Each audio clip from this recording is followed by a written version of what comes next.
Hello, আজ না আমি বাচ্চাদের ফিটার বোতল বানাতে বসেছি। জানি না কতটা কি করতে পারবো। চলো শুরু করা যাক। প্রথমে মাটিটাকে একটু হালকা বেলে নিয়ে তার উপরে একটা ছোট টিফিন বক্সের ঢাকনা বসিয়ে মাপ করে কেটে নেব। তারপর এর উপর দিয়ে এক এক করে সরু কাদার রিং বসিয়ে নেব। একের পর এক মাটির রিং বসাবো এবং একে অপরের সাথে ভালো করে জয়েন্ট করে দেব। দুদিক থেকে একটু চাপ দিয়ে বোতলের মতো একটা শেপ দেব। তারপর কিছুটা মাটি এরকম চ্যাপ্টা করে নিয়ে এর উপরে দিয়ে দেব। কিছুটা মাটি সরু করে বসিয়ে আমি এখানে ফিটারের মুখ করার চেষ্টা করছি। মোটামুটি ভাবে তৈরি। চলো এটাকে একটু শুকিয়ে আনা যাক। 24 hours later. শুকিয়ে গেছে, রং করতে হবে তো।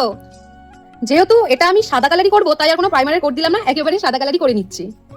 ফিটার বোতলের উপরের অংশটা আমি একটু বোতলের ঢাকনার মতো কালার দেওয়ার চেষ্টা করছি। রং করা তো আমার মোটামুটি কমপ্লিট। চলো ফাইনাল লুক দেখা যাক।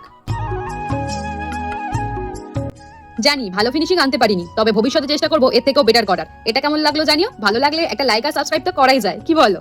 আজ তাহলে আসি, দেখা হবে অন্য কোনো ভিডিওতে। বাই।